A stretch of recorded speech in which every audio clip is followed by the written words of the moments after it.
तो आज हम स्टार्ट करने वाले हैं क्लास 9th का चैप्टर नंबर 8 है फिलहाल शायद ये क्वाड्रिलेटरल्स। ठीक है, क्वाड्रिलेटरल का इसमें इंट्रोडक्शन पार्ट देखेंगे। देखो क्वाड्रिलेटरल होता क्या है सबसे पहले तो, और कितने टाइप के होते हैं, shape, side, angle, diagonals, diagonal में क्या क्या मतलब बाइसेक्ट करते हैं, परपेंडिकुलर रहते हैं उनके एंगल्स वगैरह, सारी चीज़ें एक एक करके डिस्कस करेंगे। मतलब एक चार्ट टाइप बना दिया मैंने, एक एक करके टिक लगाऊंगा, क्रॉस लगाऊंगा ताकि तुम्हें समझ में भी आ जाए, और यहाँ पे शेप भी बना दूंगा सारी। ठीक है, अब देखो सीन यहाँ पे क्या है, सबसे पहले क्वाड्रिलेटरल समझते हैं। तो क्वाड्रिलेटरल होता क्या है, it is a close polygon. Close का मतलब ऐसी शेप है जो बंद है, और पॉलीगन का मतलब जो सीधी सीधी लाइनों से मिलकर बनी है। ठीक है, वो वाली देखो पॉलीगन का यहाँ पे जो शेप है ना, उसमें स्पेसिफिक ये बताया कि उसमें 4 साइड होती है। ठीक है, यानी कि ऐसे पॉलीगन जिसमें 4 साइड होती है, बंद होते हैं आपस में, और 4 साइड, देखो 4 साइड है, 4 एंगल होंगे, और 4 उनके वर्टिसेस यानी कि 4 कोने भी बनेंगे। कोई भी अगर ऐसे पॉलीगन है जिसमें 4 साइड है, चाहे वो स्क्वायर दिखता है, रेक्टेंगल दिखता है, उसमें 4 ही साइड, तो 4 ही कोने बनेंगे, 4 ही एंगल बनेंगे। ठीक है, तो स्टार्ट करते हैं। सबसे पहले स्क्वायर की बात करें। स्क्वायर देखो, पहले एक बार स्क्वायर करेंगे उसका सारा समझ लेंगे। देखो स्क्वायर में यहाँ पे जो स्क्वायर लिखा है, इसकी शेप पे आते हैं। स्क्वायर की शेप क्या होती है, तुमने काफ़ी बचपन में ही पढ़ लिया होगा। देखो स्क्वायर तो आसानी से समझ जाते हैं बच्चे। स्क्वायर होता है जिसमें चारों की चारों साइड बराबर होती है। ठीक है, ये तुमने कुछ पढ़ लिए होंगे पहले, ये थोड़े नए होंगे, 8th क्लास तक तो ये भी आ जाते हैं, काइट ट्रेपेजियम वगैरह। ठीक है, स्क्वायर की बात करें ना, इसमें चारों साइड बराबर होती है। यह यहाँ पे मैंने इसको सिर्फ, मेरे को इसकी शेप बनानी थी, वो मैंने बना दी। साइड्स की बात करें ना, तो ऑल साइड्स, ऑल साइड्स का मतलब है, यहाँ पे मैंने लिखा ना कि इक्वल साइड्स होते हैं, तो मैंने लिख दिया मैंने चारों की चारों, सारी की सारी साइड बराबर होती है। एंगल्स की बात करें तो ये 90 होता है, ये भी 90, ये भी, और ये भी 90, सारे के सारे। तो यहाँ पे ऑल एंगल्स इक्वल होते हैं और 90 डिग्री होते हैं। दो चीज़ें, एक तो सारे बराबर होते हैं और 90 होते हैं। अच्छा, तीसरा कि इक्वल डायगोनल्स होते हैं क्या। देखो अब यहाँ से लेके यहाँ तक की जो दूरी है, और यहाँ से लेके यहाँ तक की जो दूरी है, वो सेम रहती है, डायगोनल बराबर है, क्योंकि शेप बिल्कुल ही स्क्वायर ऐसा है ना, बिल्कुल परफेक्ट शेप है, सारे एंगल बराबर, तो डायगोनल भी इसके बिल्कुल बराबर होंगे। तो यहाँ पे लिखेंगे हम बोथ डायगोनल्स जो हैं, मतलब डायगोनल्स इक्वल में मेरे को सिर्फ टिक लगाना चाहिए, ऐसा क्या, खैर 2 ही होते हैं तो बोथ को क्यों लिखना। ठीक है, यहाँ पे मैं सिर्फ टिक लगाता हूँ कि होते हैं 2 ही तो होते हैं वैसे भी, समझे, कि डायगोनल जो होते हैं वो हमारे बराबर होते हैं आपस में। अब क्या कि डायगोनल बाइसेक्ट भी करते हैं एक दूसरे को, तो यहाँ पे भी आएगा बिल्कुल यस कि उसको बाइसेक्ट करते हैं, यानी कि जैसे मान लो ये 7 सेंटीमीटर का डायगोनल है ना, तो जहाँ पे ये कट हो रहा है ना, 3.5 यहाँ पे, 3.5 यहाँ पे, बिल्कुल हाफ हाफ चलता है प्रोग्राम। ठीक है, तो डायगोनल बाइसेक्ट भी होते हैं। और परपेंडिकुलर जो एंगल बनते हैं डायगोनल्स पे, क्या वो परपेंडिकुलर एंगल बनते हैं, इसमें बिल्कुल बनते हैं। यहाँ पे ये चारों के चार एंगल, ये भी 90, ये वाला भी 90, मतलब इधर वाला हर एक एंगल 90 होता है। तो ये परपेंडिकुलर डायगोनल्स भी बनाते हैं, मतलब डायगोनल्स के एंगल जो होते हैं वो परपेंडिकुलर 90 डिग्री के बराबर भी आते हैं। ठीक है, रेक्टेंगल की बात करते हैं। रेक्टेंगल ऐसी शेप होती है जिसमें 2 साइड बराबर होती है, आमने सामने वाली, ये वाली साइड इसके बराबर और ये वाली साइड इसके बराबर, पर ऐसा नहीं कि चारों इक्वल है। तो यहाँ पे अगर हम साइड्स की बात करेंगे जब लिखेंगे ऑल साइड्स, तो हम बोलेंगे अपोजिट वाली, सिर्फ क्या, अपोजिट साइड्स होती हैं इक्वल, सारी की सारी नहीं होती, अपोजिट साइड्स। क्लियर। एंगल्स की बात करें तो देखो एंगल्स तो इसमें भी सारे के सारे 90 ही होते हैं, ये, तो यहाँ पे ऑल एंगल्स इक्वल हैं, इक्वल मैंने लिखा हुआ ऊपर, और साथ में 90 डिग्री भी होते हैं। क्लियर। और क्या देखना है अब कि इसके इक्वल, डायगोनल इक्वल होते हैं कि नहीं। देखो यहाँ से लेके यहाँ तक, यहाँ से लेके यहाँ तक की जो दूरी होती है, ये दोनों आपस में बिल्कुल इक्वल होते हैं। ठीक है, तो हम डायगोनल्स में लिख देंगे इक्वल। और बात करें अब डायगोनल बाइसेक्ट करते हैं, यानी कि बिल्कुल बीचों बीच कट करते हैं कि नहीं करते, तो इसमें यहाँ पे भी यही आएगा। अगर ये मान लो 8 है तो बिल्कुल 4 और 4 पे, यानी कि बिल्कुल बाइसेक्ट होते हैं, यहाँ से लेके यहाँ तक की दूरी बराबर है, और यहाँ से लेके यहाँ तक की दूरी भी बराबर होगी। ठीक है, तो यहाँ पे भी आ जाएगा कि यस ये बाइसेक्ट करते हैं। अच्छा, परपेंडिकुलर डायगोनल्स की बात करें, क्या वो 90 डिग्री बीच में बनाते हैं। तो देखो यहाँ अगर ये रेक्टेंगल है ना, तो यहाँ वाला एंगल हमेशा बड़ा होगा इस वाले एंगल के मुकाबले, लेकिन ये वाला इसके बराबर होगा वर्टिकली अपोजिट के हिसाब से, और ये वाला इसके बराबर, लेकिन 90 नहीं होगा। तो मैं यहाँ पे सीधा क्रॉस लगा रहा हूँ कि 90 डिग्री वाले, मतलब जो डायगोनल्स है वो 90 डिग्री वाले एंगल तो नहीं बनाते साथ में। ठीक है, तो ये हो गया। पैरेललोग्राम की बात करते हैं। पैरेललोग्राम एक तरीके से रेक्टेंगल ही होता है, बस थोड़ा सा टिल्टेड होता है, वो इस तरीके की शेप होती है पैरेललोग्राम। ठीक है, अब इसमें भी वही सीन होता है कि ये वाली साइड इसके बराबर होती है और ये वाली इसके बराबर होती है। तो जब हम साइड्स की बात करेंगे ना, तो यहाँ पे भी अपोजिट साइड से लिखेंगे, सेम जैसे हमने इसमें रेक्टेंगल में लिखा था। अच्छा, एंगल्स की बात करें तो देखो इसमें एंगल, ये वाला एंगल जो है ना वो इसके बराबर है, और ये वाला एंगल इसके बराबर है, पर ये चारों बराबर नहीं है, तो हम बोलेंगे अपोजिट एंगल आर इक्वल। यहाँ पे बोलेंगे अपोजिट एंगल्स आर इक्वल, सिर्फ अपोजिट वाले। और क्या, अब इक्वल डायगोनल्स देखो इसमें क्या है यहाँ पे कि इक्वल डायगोनल्स है। अब यहाँ पे हमें समझना पड़ेगा कि इसके डायगोनल देखने पड़ेंगे। डायगोनल देखो, अगर मैं इसका डायगोनल बनाऊँ यहाँ से सीधा और यहाँ से ये वाला, तो ये वाला डायगोनल तो बहुत छोटा सा है, जबकि ये वाला बहुत बड़ा डायगोनल है। ठीक है, तो इनके डायगोनल्स बराबर नहीं होते, यहाँ पे मैंने क्रॉस लगा दिया, सिंपल। और देखिए अगर हम लोग तो डायगोनल बाइसेक्ट करते हैं क्या, देखो ये चाहे ये वाला डायगोनल बड़ा है, ये वाला छोटा है, पर जहाँ पे ये मिलते हैं ना, ये इस वाले हिस्से को बराबर बनाते हैं और इस वाले बड़े वाले हिस्से को भी बराबर बनाते हैं। अगर ये 8 है तो ये 4 4, और अगर ये 2 है तो ये 1 1, मतलब बराबर होता है। ठीक है, तो डायगोनल बाइसेक्ट तो करते हैं।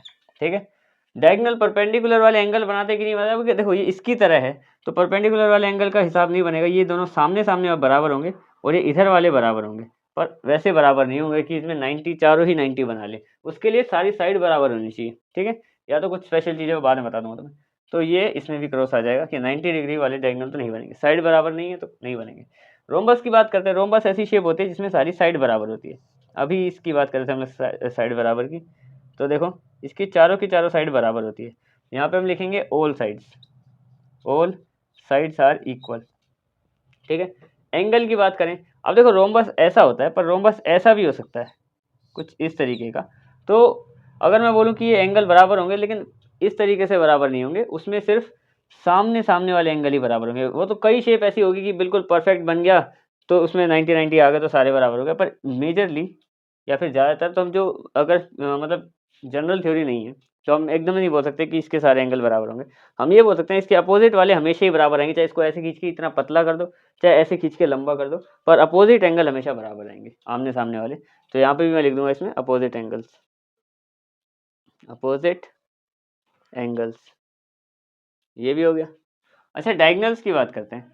तो डायगोनल इसमें इक्वल नहीं हो सकते। देखो इसमें तो तुम्हें लग रहा होगा कि ये डायगोनल इक्वल है, पर ये तो एक जनरल इसका मतलब एक शेप है, ये भी रोम्बस ही है, पर जो सारे बाकी रोम्बस को मतलब उसके फुलफिल करे, उसमें ये होता है कि देखो ये वाले डायगोनल की कितना बड़ा है ये डायगोनल और ये वाला कितना छोटा सा है।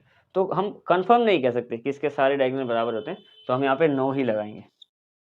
ये यस तभी लगाएंगे जब वो हर शेप में है। रोम्बस में तो कई सारी शेप बन जाती है, स्क्वायर की एक फिक्स शेप है कि वो ऐसे दिखेगा, थोड़े बड़े में भी ऐसे ही दिखेगा, लेकिन रोम्बस ऐसा भी दिख सकता है कुछ इस तरीके का, ऐसा। तो इसके देखो डायगोनल में कितना फर्क है, ये कितना बड़ा और ये छोटा, तो इसमें चेंज है, तो यहाँ पे मैंने क्रॉस लगा दिया। अच्छा, बाइसेक्ट करते हैं क्या, जहाँ पे भी ये मिलते हैं क्या उसको आधा आधा कट करते हैं। जैसे मान लो ये चारों, ये यहाँ यहाँ यहाँ और यहाँ जितना भी है ना, ये आपस में बराबर उसको कट कर देते हैं। तो यहाँ पे टिक लगा रहा हूँ मैं कि यहाँ पे आराम से कट तो कर देते हैं डायगोनल को। ठीक है, बराबर बराबर। अब अगर हम देखें यहाँ पे,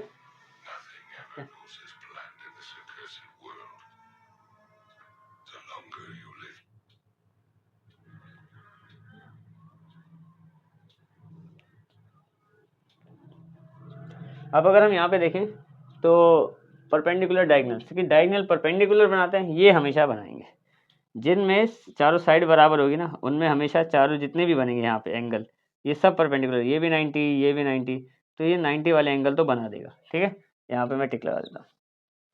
अब आते हैं हम लोग ट्रेपीजियम पे। देखो ट्रेपीजियम ऐसी शेप होती है जिसमें एक साइड जो होती है ना, मतलब एक जोड़ा, दो साइड का एक जोड़ा वो पैरेलल होता है, और एक साइड का पेयर ऐसा होता है जो पैरेलल नहीं होता। ठीक है, जैसे फॉर एग्जांपल इसकी ऐसी शेप होती है कुछ ऐसा, मान लो कि ये एक ट्रेपीजियम है, ये वाली दोनों लाइन तो पैरेलल पैरेलल जा रही हैं, पर ये दोनों जो है ये आगे जाके मिल जाएंगी इस तरफ को। ठीक है, इस टाइप का कुछ ट्रेपीजियम है। ट्रेपीजियम की भी अलग अलग शेप हम कई सारी बना सकते हैं।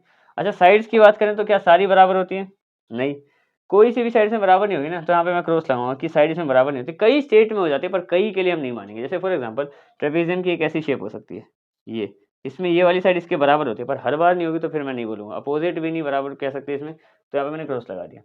अब बात करते हैं आगे की एंगल्स। एंगल में देखो कोई पक्का पता नहीं है, ये एंगल 90 होगा तो ये एक दो एंगल तो अगर 90 हो सकते हैं सीधे सीधे, ना इस एंगल का पता ये इसके बराबर है ना इसके, कोई ऐसा नहीं बोल सकते कि चारों बराबर हैं या अपोजिट वाले बराबर हैं, क्योंकि मान लो ये 90 है तो मैं इसको थोड़ी 90 बोल दूंगा, अपोजिट वाले भी नहीं कर सकते। लेकिन इसमें ये होता है कि जो दो पैरेलल साइड है ना, ये वाली, ये पैरेलल साइड के कोने कोने वाले दोनों एंगल, ये वाला और ये वाला हो गया, या ये वाला और ये वाला हो गया, इन दोनों को अगर जोड़ दें या इन दोनों को जोड़ दें तो 180 आता है। ठीक है, पैरेलल साइड्स के, यहाँ पे मैं लिखता हूँ angles on parallel sides are supplementary या 180 डिग्री मतलब उनका सम कहाँ लिखूँ, प्लस कर देते हैं तो उनको मतलब 180 आ जाता है। ठीक है, तो ये हो गया। अब बात करते हैं इसके डायगनल्स के बारे में। हाँ, डायगनल भी देखेंगे तो देखो ये डायगनल और ये डायगनल देख लो, चाहे इसमें दोनों डायगनल बराबर हैं। ठीक है, और ये कट बराबर नहीं कर रहे हैं। और इसमें हमें देखना क्या, इसमें डायगनल इक्वल होते हैं। अगर इस शेप के लिए ना, इसके लिए नहीं है तो यहाँ पे इक्वल में हम नोट लगा देंगे भाई डायगनल इक्वल नहीं होते। ठीक है, डायगनल बाइसेक्ट करते हैं, ये भी कोई ज़रूरी नहीं है। इसमें करा था, इसमें नहीं करा, ये वाली साइड तो लंबी हो गई। ठीक है, तो यहाँ पे भी क्रॉस लगा देंगे। अच्छा, डायगनल परपेंडिकुलर एंगल परपेंडिकुलर बनाते हैं क्या? नहीं, डायगनल फिर परपेंडिकुलर भी नहीं बनेगा, उसके लिए चारों लाइनें तुम्हारी सेम होनी चाहिए, तो यहाँ पे भी क्रॉस लगा देंगे। ठीक है, अब बात करते हैं, अच्छा साइड्स में कम से कम ये तो बता ही देते हैं हम लोग कि 1 pair of sides are is parallel, वो पैरेलल होती है, ये बता देते हैं। हाँ, काइट की बात करें, देखो काइट की शेप क्या होती है, काइट की शेप होती है कुछ इस तरीके से, ऐसी शेप होती है काइट की। मतलब दो साइड इसकी साथ साथ वाली बराबर होंगी, ये दोनों, और ये लंबी वाली जो दो हैं ये दो बराबर होंगी आपस में। तो एडजेसेंट साइड जो होंगी ना वो बराबर होंगी, ऐसा नहीं अपोजिट नहीं है, साथ साथ वाली, इधर वाली और नीचे वाली दोनों साथ साथ वाली। तो हम बोलेंगे इसमें एडजेसेंट साइड्स वो बराबर होंगी। ठीक है, एंगल्स की बात करें तो देखो ये वाला एंगल तो कम ज़्यादा हो सकता है, ये सामने सामने वाला, लेकिन ये जो एक पेयर है ना ये वाला, ये बराबर ही होएगा। ठीक है, तो एक पेयर हम बोलेंगे बराबर होएगा, 1 पेयर, यहाँ पे बोल देंगे 1 pair of angles, 1 pair of angles. 1 pair of angle की जगह अगर यहाँ पे लिखा है ना 1 पेयर ऑफ अपोजिट एंगल तो ज़्यादा सही रहेगा। यहाँ पे अपोजिट लिख लेते हैं कि अपोजिट, वो भी तो अपोजिट में ही है, सामने ऐसे साथ साथ वाले दो बराबर नहीं है। ठीक है, उसके अलावा अगर डायगनल की बात करें ना, तो इस शेप में अगर मैं ऐसे खींचूं और ये एक तो मैंने कह रहा हूँ कि लंबा बनेगा ही बनेगा, तो डायगनल बराबर तो नहीं हुए क्योंकि एक पेयर लंबा रहेगा वहाँ पे। अच्छा, बाइसेक्ट करते हैं क्या? बाइसेक्ट का भी कॉन्सेप्ट अगर मैं तुम्हें कहीं इसका डायग्राम यहीं बना देते हैं, इसको मिटा के थोड़ा देखो, यहाँ से ही समझ लो। चलो, कुछ इस टाइप की शेप होती है इसकी। ठीक है, अब डायगनल बाइसेक्ट करते हैं क्या? देखो, एक डायगनल तो ये हो गया, एक डायगनल ये हो गया लंबे वाला। जो लंबे वाला डायगनल है ना, इसकी दूरी तो यहाँ कम और यहाँ ज़्यादा है, लेकिन जो ये एक होगा ना ये बाइसेक्ट हो जाएगा। एक डायगनल का पेयर इसमें बाइसेक्ट, मतलब एक डायगनल बाइसेक्ट होता है, ओनली 1 लिख रहा हूँ मैं यहाँ पे, ओनली 1 डायगनल जो एक बाइसेक्ट होता है, एक बाइसेक्ट नहीं हो पाता क्योंकि एक हिस्सा नीचे ज़्यादा ही होता है। ठीक है, अच्छा परपेंडिकुलर बनाते हैं क्या? बिल्कुल बनाते हैं, रोम्बस की तरह शेप है ये भी एक इस तरीके की, तो इसके बीच में हमेशा परपेंडिकुलर बन जाएगा चारों के। मतलब परपेंडिकुलर का मतलब है डायगनल जब कट करते हैं तो 90 डिग्री वाले एंगल हर हिस्से में इधर इधर ऊपर नीचे बनते हैं। तो ये टिक लगा दी मैंने। ठीक है, अच्छा देखो इसमें हमने क्या समझाया था, क्वाड्रिलेटरल्स के हर एक शेप और उसकी बाकी सारी प्रॉपर्टीज़ के बारे में हमने यहाँ पे समझा। ठीक है, इसके इंट्रोडक्शन को खत्म करने के लिए एक छोटा सा टॉपिक और है हमारे पास जो ट्राइंगल से रिलेटेड है। ठीक है, उसको एक बार देख लेते हैं, फिर तुम्हारा इंट्रोडक्शन कंप्लीट हो जाएगा। अब हम ट्राइंगल से रिलेटेड वो दो छोटी छोटी प्रॉपर्टी देख लेते हैं। देखो इसमें क्या है, ट्राइंगल्स में मिड पॉइंट थ्योरम है एक। मिड पॉइंट थ्योरम क्या होती है, पहले इसमें दो समझ लेते हैं। देखो इसमें बोला क्या गया कि line segment joining the mid point of any two side of a triangle, मतलब एक ट्राइंगल बना लेते तब तुम्हें ज़्यादा समझ में आएगा। देखो एक ट्राइंगल है, ये हमारे पास मान लो एक ट्राइंगल है, ट्राइंगल का नाम है ए बी और सी। ठीक है, मान लो ये ट्राइंगल है हमारे पास, और एक लाइन है जो ज्वाइन कर रही है, इसके दो मिड पॉइंट है ना, मान लो इस लाइन के दो मिड पॉइंट है, यहाँ पे एक मिड पॉइंट है बिल्कुल बीचों बीच, यहाँ से यहाँ की दूरी बराबर है, मान लो ये 5 है तो ये 2.5 मतलब बिल्कुल बीचों बीच है यहाँ पे, और एक पॉइंट है यहाँ पे, मान लो इस पॉइंट को नाम दे दिया मैंने डी और ई। ठीक है, तो यहाँ पे दो मिड पॉइंट खींच दी मैंने यहाँ पे। अब बोला है कि एक line joining the mid point of any two side of a triangle is parallel, ये अगर मैं इसको जोड़ दूं लाइन, तो ये वाली लाइन इसके पैरेलल होगी पहली बात तो। ठीक है, क्या बोला है, is parallel to the third side, ये जो नीचे वाली तीसरी साइड है ना जिसपे मिड पॉइंट नहीं है, कोई भी हमने पॉइंट नहीं लिया, वो इसके पैरेलल होगी। तो पहली प्रॉपर्टी तो ये है कि भाई जो BC है वो पैरेलल है DE के। क्लियर, ये पहला रूल बताता है, और भी बताता है एंड हाफ ऑफ इट। दूसरी बात ये कि ये मान लो 50 है ना, तो इसको 25 निकलना पड़ेगा, ये इसका हाफ ही रहेगा। ये अगर ये 10 है तो ये 5 ही आएगी हमेशा, अगर ये मिड पॉइंट से खींची गई लाइन है तो। ठीक है, तो यहाँ पे क्या, एक और बात की जो DE है, ये 2 पॉइंट निकल के आते हैं इससे, जो DE है वो हाफ ऑफ BC आएगी हमारी, जो भी होगा BC मान लो, उससे उसको 2 से डिवाइड कर देंगे, आधा कर देंगे तो वो DE के बराबर आ जाएगा। एक तो ये हो गई। दूसरी, फिर से एक ट्रायंगल बनाते हैं। है मतलब कुछ नहीं, दोनों एक दूसरे से रिलेटेड है। ये समझ में आ गया होगा तो ये भी समझ में आ जाएगी। देखो, a line through the mid point of a side, एक साइड से, मान लो ये एक साइड है, वही हम नाम देंगे भाई ABC, ये D पॉइंट दे दिया, ठीक है। एक line through a mid point, मतलब एक लाइन यहाँ से आगे भेजी हमने, ठीक है। मिड पॉइंट, एक इसके मिड पॉइंट से भेजी है बिल्कुल, of a triangle is parallel to another side, मतलब इससे पैरेलल भेज रहे हैं हम लोग। अभी हमने ये नहीं बोला कि उसके मिड पॉइंट पे जाके लगेगी, हमने बोला है कि इसके मिड पॉइंट से एक पैरेलल लाइन भेज रहे हैं वहाँ पे, ठीक है। Parallel another side bisects the third side, मतलब अब ये यहाँ पे क्या मतलब बात बनी, देखो इसमें क्या है यहाँ पे, जैसे कि कॉन्सेप्ट तो वही है सेम। यहाँ पे बोला है कि भाई देखो, इसके मिड पॉइंट से, चलो पिछले से ही डिस्कस कर लेते हैं।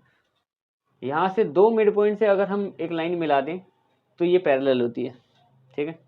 इसमें ये बोला है कि अगर एक मिड पॉइंट से पैरेलल लाइन खींचे तो उसको बाइसेक्ट करेगी। वो तो ऑब्वियस सी बात है, बाइसेक्ट करना यानी बीचों बीच एक पॉइंट डालना, और वो बीचों बीच ही डलता है क्योंकि हमें पता है, तभी वो पैरेलल होती है। इस बार बोला था कि पैरेलल होगी, वाइस वर्सा, अगर मिड पॉइंट से आती है तो पैरेलल होती है, पैरेलल होगी तो मिड पॉइंट पे ही जाके टच करेगी, तो बाइसेक्ट करेगी, यानी कि जो भी पॉइंट यहाँ पे मैं लिखूंगा E, अगर हम बोलेंगे कि अगर हम D से एक लाइन भेजें तो जो AE है और EC है वो बराबर आ जाएगी बाद में, क्योंकि वो बिल्कुल बाइसेक्ट करिए, बीचों बीच बाइसेक्ट करिए। तो बस ये कुछ थ्योरम थी, ये 2 थ्योरम ट्राइंगल से रिलेटेड, जो क्वेश्चन में यूज हो जाएंगे और सोल्व करते करते ज़्यादा समझ में भी आ जाएंगे तुम्हें। और बाकी वो जो क्वाड्रिलेटरल्स वाला पोर्शन था वो तो समझ नहीं है, ठीक है। तो ये इंट्रोडक्शन तुम्हारा कंप्लीट हो गया, अब मिलते हैं इसकी एक्सरसाइज में। That's it.